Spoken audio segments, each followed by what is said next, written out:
how to use wish coins in Archero 2. So wish coins are achieved and gained through rewards of special events, tasks, or just regular events. Maybe even in your arena rewards, but more to that soon, I suppose. So in order to actually use wish coins, you're gonna have to go to your shop, go to the bottom screen. Scroll down to the bottom. In here, you can find the wish section.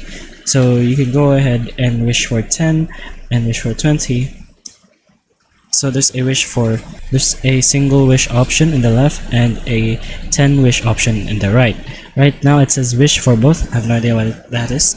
So as you can see, we can get artifacts here, which is pretty cool. So you're pretty much able to get the wish option once you unlock the artifacts in the collectible section right beside the talent cards.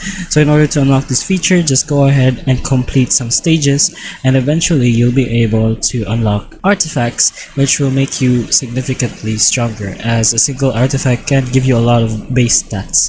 So if this video helped you, please like and subscribe for more videos like this, and that's all. Thank you.